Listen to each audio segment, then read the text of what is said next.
My name is Maria Easton.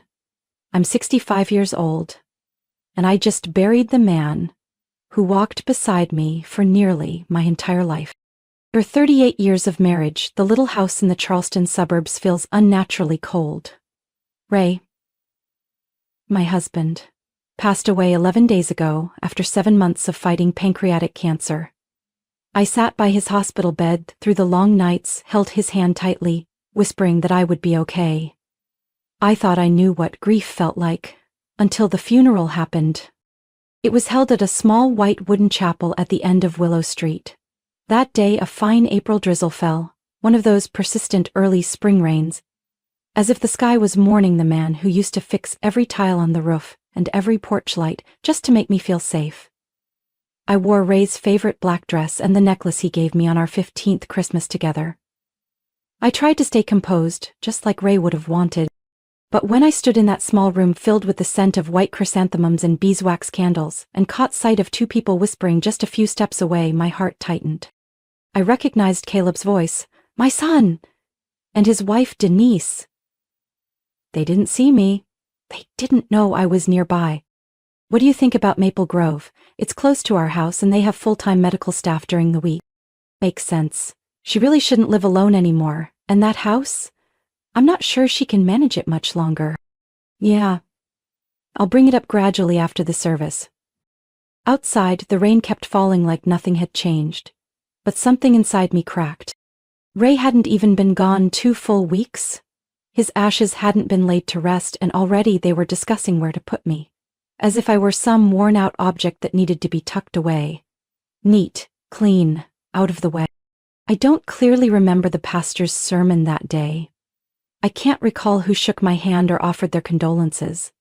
But I remember Denise's faint smile when she stepped toward me, hugging me gently like I was a fragile porcelain figure. Maria, you look exhausted. Don't force yourself to be too strong.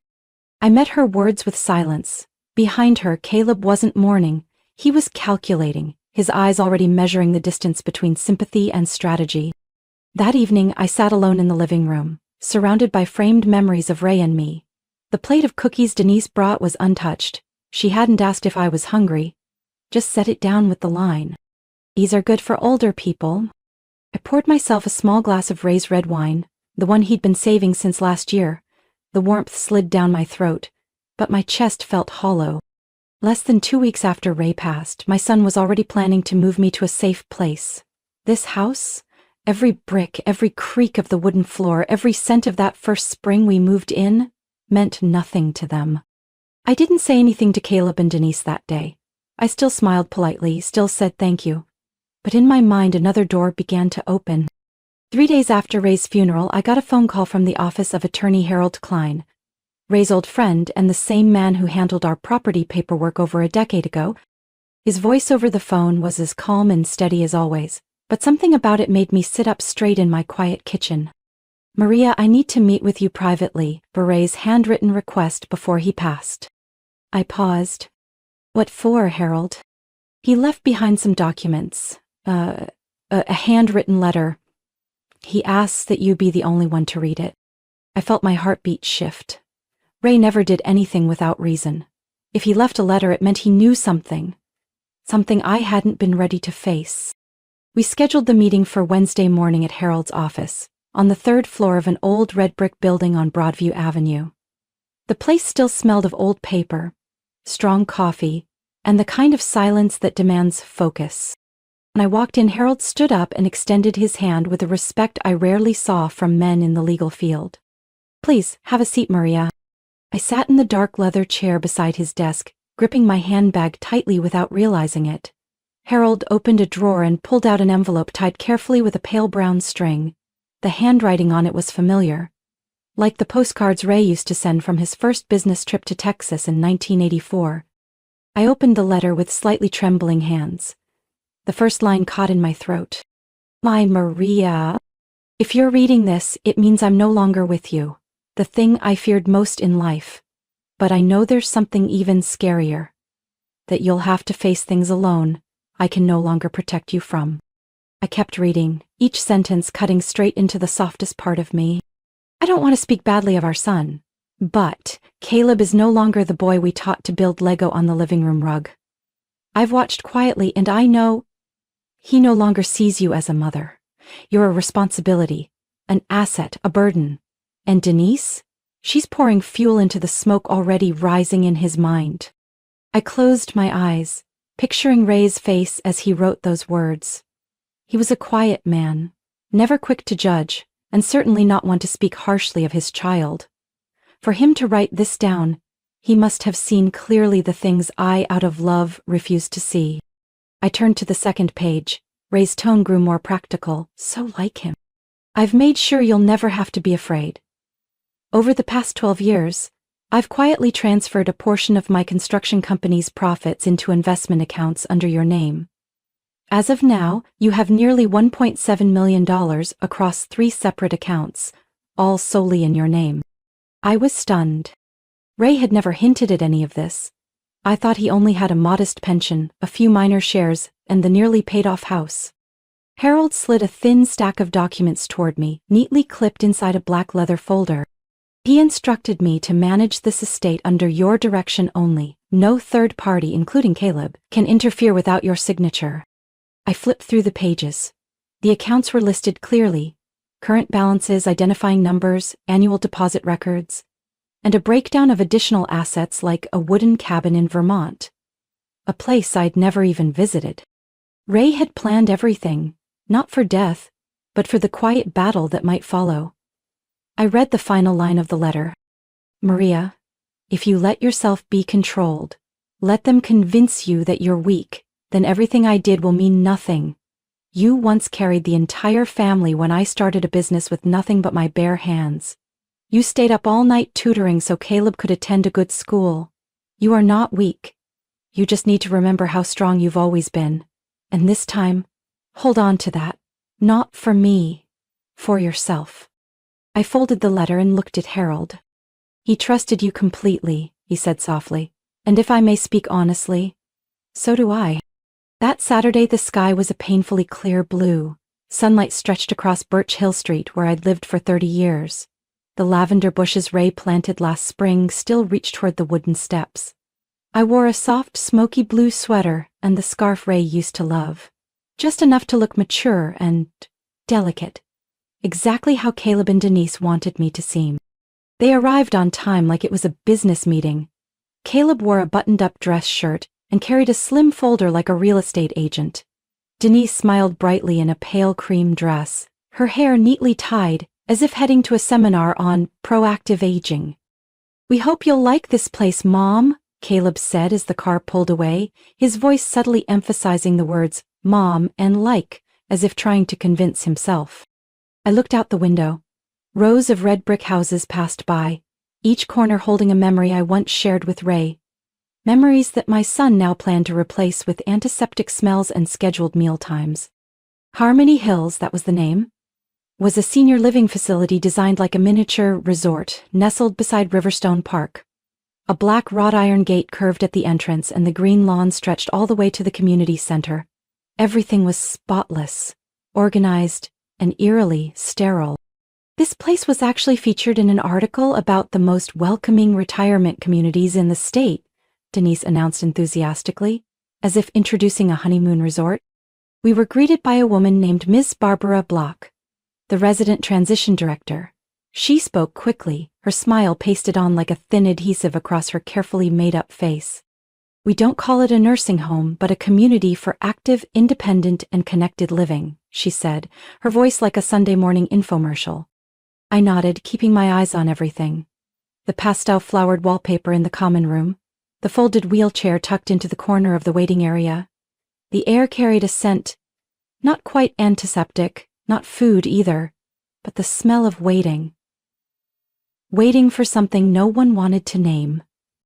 The model room is at the end of the hall. You'll love it, Mom, Caleb said, leading the way like he'd lived there before. The room was bright, with a window facing the garden, a low wooden bed, and a rocking chair. There was even a mounted TV and a small table for tea. Pleasant, I admitted, but it felt like a space prepared for someone to finish. Here, you won't have to worry about cleaning or cooking. They serve 3 meals a day, flexible menus. You'll be so much more comfortable, Denise added gently. I turned to Barbara, keeping my tone light. How much is the monthly fee? Oh, this unit is part of the standard package, about 3/4 catch dollars a month. That includes meals, room service, regular health checkups, and community activities. I tilted my head. And what if I want to travel, visit relatives in another state, or leave for a few weeks? Well, you'd still need to hold the room, so the fee remains. But don't worry, we always keep it ready for our residents' return. And what if I want to cook? Barbara blinked. Each unit has a kitchenette, but honestly, you won't really need it. It seems like everything here is designed so people don't need to do anything at all. Denise chimed in. You'll finally get to rest, Mom. Join yoga classes, read, walk around the garden. No one wants you to struggle anymore. My eyes quickly scanned the documents Caleb had opened on the table. Personal belongings checklist, account transition guide, emergency payment policy. They'd prepared everything, thoroughly, strategically, assuming I would agree. Maria? Barbara smiled. What do you think? Would you like us to hold a spot for you? The boy who once clung to my sleeve over a failed quiz now sat across from me, eyes cool, calculating, as if I were a form waiting to be signed. You really think I'm too weak to live on my own? I asked, my voice soft as a feather but sharper than anything I'd ever said. Caleb froze. Denise kept smiling. Mom, it's not that. We just want you safe and cared for. And convenient. For you to handle my finances, my decisions, and the rest of my life? Without breaking eye contact, I got to my feet. Thank you, Barbara. This place is unforgettable. 2 days after the Harmony Hills tour, Caleb showed up at my house unannounced. He knocked hard like it was an emergency, but when I opened the door, the first thing I saw was restrained impatience behind his polite smile. We need to talk, Caleb said bluntly as he walked into the living room. I stayed calm, poured us each a cup of hot tea, then sat across from him, surrounded by family photos, right where Ray used to read his morning paper. About what? I asked softly, gently turning the teacup in my hand. About everything. About your future. Harmony Hills is a good option. Denise and I did our research. But you keep avoiding the topic, asking questions that make it feel like you're not willing to cooperate. I looked up and met my son's eyes. What do you mean I'm not cooperating? Caleb sighed, then sat upright like he was in a meeting with a client. You're 65, living alone in a house that's too big. I know you're strong, but the truth is you can't do everything like before. We just want to help you live more comfortably. I stayed quiet for a moment, then I set my teacup down and asked, if I move into the nursing home like you want, and after a few years I run out of money, what happens then? Will you and Denise take me in? The question hung in the air. Caleb blinked like he couldn't believe his mother had gotten straight to the point. The silence didn't last a full minute, but it was enough for me to understand everything. Why would you ask that, Mom? He deflected. Just answer honestly, I said slowly. I can't afford the fees anymore. Would you bring me home? A small room in your 2-bedroom apartment? A seat at the table, doctor appointments? Or would you look for a place that's more budget-friendly? Caleb looked away. His chest rose and fell like he was swallowing something bitter. I walked to the wooden cabinet where Ray had kept our important papers. I pulled out a folder I'd prepared after meeting with Harold, then returned to the table and placed the papers firmly in front of my son. I'm not broke, Caleb. He stared at the first account statement. When his eyes landed on the number, $723,000. I saw his hands tremble slightly on the table. This account, I said, pointing at the line, is under my name, mine alone. And here are 2 more accounts, plus the house Ray left in Vermont, and the investment trust I transferred 5 years ago. Caleb picked up a sheet like he was hoping there'd been a typo. What is this? I sat back down, my tone as steady as flowing water. Ray didn't just leave assets, he left trusts. He knew there'd come a day when I'd need to protect myself, and he prepared everything for me. What he didn't expect was that the one I'd need protection from would be his own son. You think I'm trying to take something from you? Caleb shot up, his voice louder. I never asked you for anything, never took a cent. No, you didn't ask, but you calculated. Step by step. From the nursing home suggestion, to managing my finances, to transferring property. I'm not blind, Caleb. I just stayed quiet to see how far you'd go. Caleb pushed back his chair, face red. What kind of person do you think I am? The kind who sees his mother as a financial plan. The kind who thinks if he casts her as a frail old woman in need of help, he can take control of the rest of her life. He turned toward the door, but paused, his back straight like a stiff plank of wood. You can live alone now, but you won't always be able to. You're gonna need me. And if you keep acting like you don't, you might lose that help altogether. You're wrong, Caleb. Help only has value when it comes without strings attached. He opened the door and walked out without looking back. The door closed with a dry, hard click. I looked at the papers on the table. They were no longer just numbers. They were a shield. They were freedom. They were the answer to every disguised negotiation in the name of family. I moved to the kitchen and poured a fresh cup of tea, my hands steady.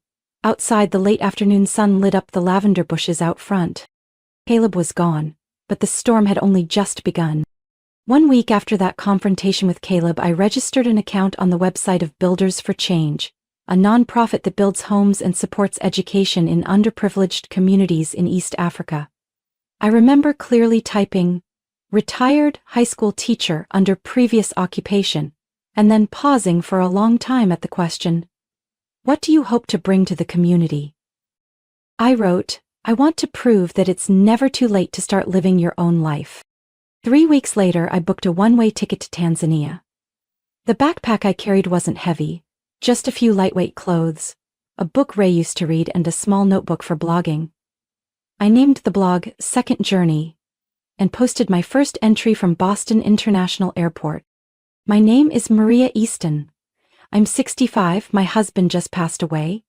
My son thinks I should be in a nursing home, but instead of moving into a 100-square-foot room with 3 pre-scheduled meals a day, I'm flying 11,000 kilometers away to a village, where I'll help rebuild a school destroyed by flooding. None of them knew that just a month ago, I couldn't tell the difference between a tourist visa and a short-term residence permit. But standing among the broken bricks of a little school in Arusha, alongside women carrying clay on their heads and children who looked at me with curiosity and excitement, I knew I was exactly where I needed to be. By day, I learned to mix cement, push wheelbarrows, lay bricks. At night, I wrote. Wrote like someone who'd never been allowed to speak. Wrote to remember, to release, to reclaim the pieces of myself I thought were gone. Within just 2 weeks, my blog started spreading. One reader commented, "I'm 58, never left Illinois. Your story made me book my first ever flight."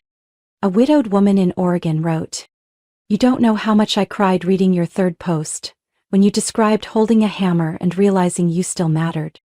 And so each shared story became a little flame that lit me up each night under the hot, sticky skies of northern Tanzania.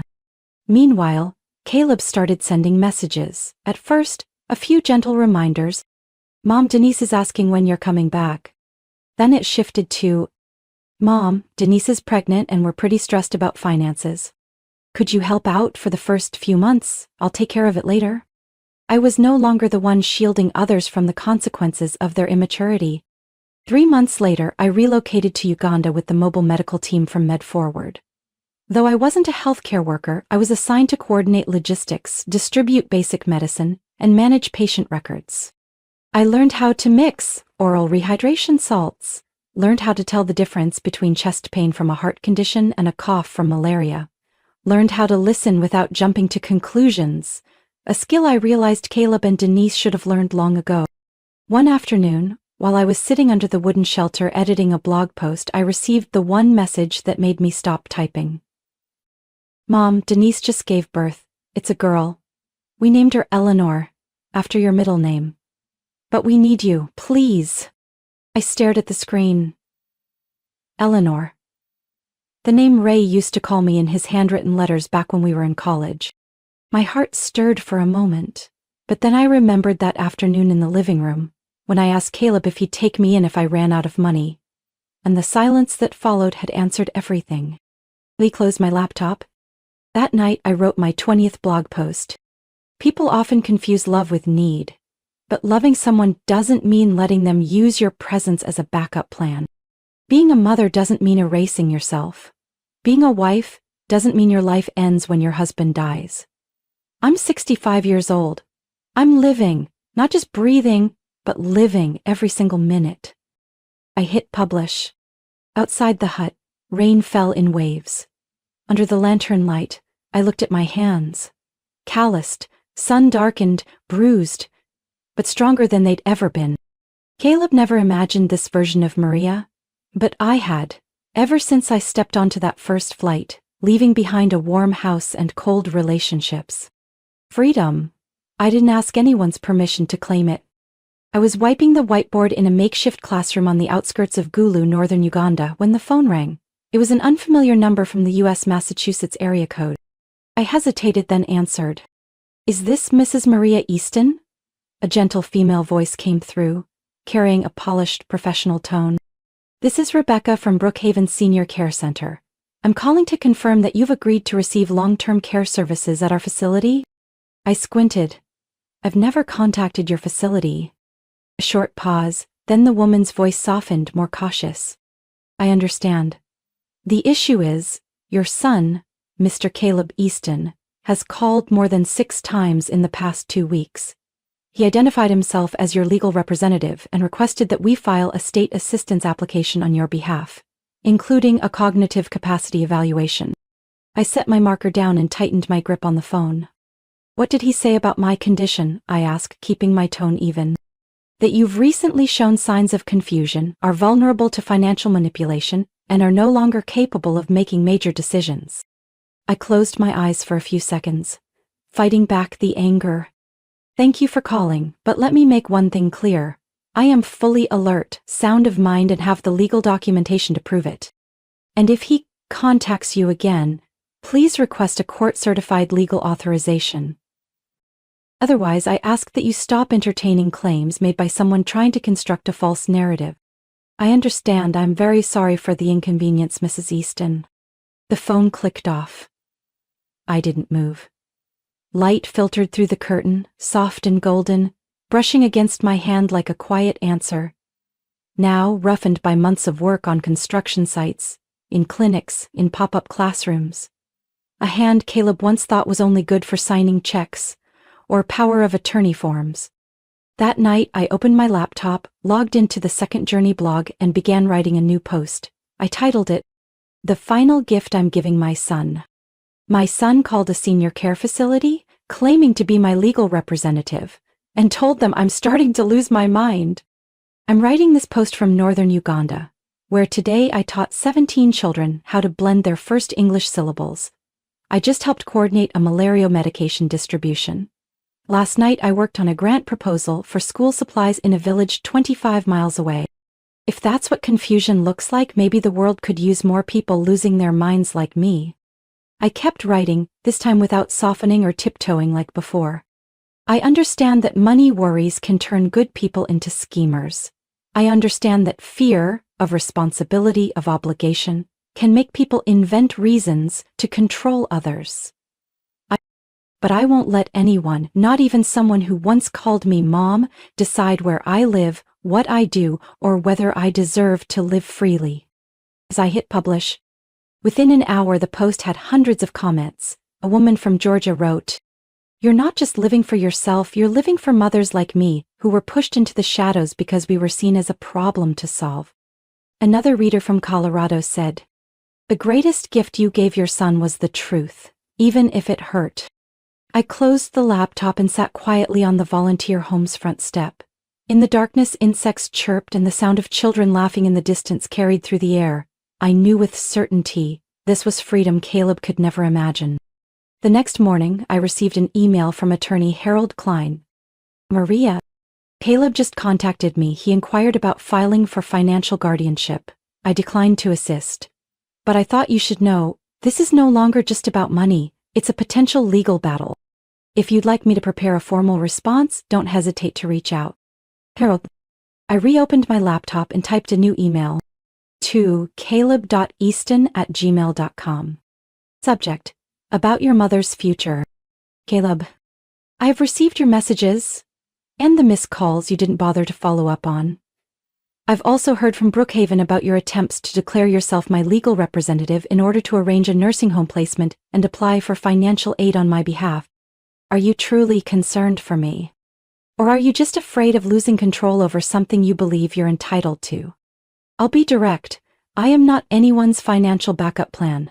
Not yours, not Denise's, and not for a child you two can't afford to raise. As for my assets, I'm finalizing the process of transferring most of what remains into 3 charitable funds. One for public health care, one for children's education in underprivileged areas, and one specifically for middle-aged women rebuilding their lives after loss.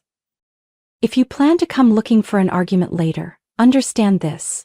I am leaving nothing to those who manipulate, control, or don't understand what real love looks like. But if you want a genuine relationship with me, without conditions, without taking, I'm still here. Just know, I owe no one an explanation. Maria Easton. I didn't feel relieved the way people describe when they say they've spoken their truth. What came was a strange silence. Like I had just closed a chapter I'd been living in for far too long. 2 days later, Caleb replied. Short, abrupt, no greeting line. If this is the kind of punishment you wanted to give me, then congratulations. Denise cried all night. We're borrowing money from friends to cover baby expenses. I don't understand why you're choosing to treat your own family this way. But if you've made up your mind, I don't know what else to say. Caleb? I emailed Harold the following morning. Harold, please move forward with the next step we discussed, and make sure to add a clause to the will that states, any request to renegotiate the estate will not be considered without my direct presence or written authorization from my appointed agent. 3 minutes later, Harold sent his reply. Understood. I'll update the will and send over a draft for your review by Monday. The following week in Bale was packed. Our volunteer group was completing a 3-room community health post. We were short on basic supplies. Thermometers, gauze, cold medicine. So I launched a fundraiser through the Second Journey blog. People often assume that a 65-year-old woman should settle down, sit in a rocking chair, knit and say yes to everything her family plans. But I believe this, as long as my hands still work, my mind is sharp and my heart is beating, I still have the right to choose. When was the last time I lived for myself? Probably when I was 22. So now it's time to live again, no matter how late. The posts spread through older women's communities across the country, from Seattle to Atlanta. Many sent me private messages. Some asked for sample will clauses. Others requested recommendations for trustworthy nonprofit organizations. I wasn't trying to be a leader, but somehow I had become a voice for those who'd been written off as done. That night, as I watered the plants along the side of the house, I got another email from Caleb. This time, there was no blame, just one single line. Did you never mean to cut me off completely? Just wanted me to understand something? I went inside, sat down at the wooden table and looked at an old photo I'd brought from Boston. Me and Ray, taken at Arnold Arboretum in the fall of 1997. His hand on my shoulder, his eyes filled with pride. I replied to Caleb, "You're right, I never wanted to cut you off, but I can't keep staying silent while others feel free to hurt me. If you truly want to understand, start by accepting that I am no longer the woman you once believed you could manage. And if you're ready to rebuild, I'm still here." I arrived in Kenya on a February morning, before the sun had risen high and the red soil was still damp with night mist. From the airport in Nairobi, a vehicle from the organization drove me straight to a semi-arid region near the town of Isiolo, where the mobile medical team was setting up a temporary clinic for over 500 residents scattered across the area. As I stepped out, the wind gently tugged at my headscarf, revealing my silver hair tied neatly at the nape of my neck. A little girl around 7 years old stared at me and said something in Swahili.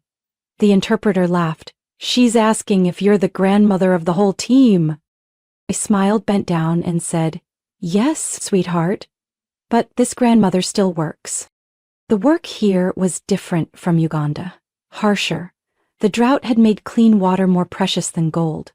I was in charge of managing the appointment schedule, staying in touch with the medical teams, and preparing the weekly deliveries of medicine. During the sweltering afternoons, I wrote blog posts under an old acacia tree where the internet signal was laughably weak, but just strong enough to upload a few lines. A year ago, I wore black and sat at my husband's funeral, believing my world had ended.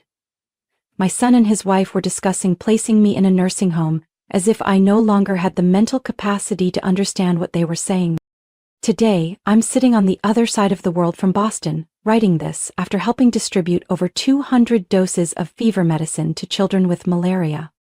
I no longer need anyone's permission to be myself. The next morning, I woke up to find the post had been shared over 1,000 times. 1 week later, I received an email from Harold Klein. Both of those emails were a pretty brief impromptu, but not unproductive or unplanned. The new will has been officially signed. All assets, including the 3 investment accounts, the Vermont home and the proceeds from the life insurance policy, have been transferred into the Second Light Foundation, just as you named it. I've also sent formal notification to Caleb along with a copy of the will. So far, I haven't received a response from him. I looked at the words Second Light Foundation, Second Light, not Ray's, not my son's, but the light of a woman who dared to reignite the part of her life she thought had gone out. I kept going. The next stop was Ethiopia, where they needed someone to coordinate logistics for a clean water project.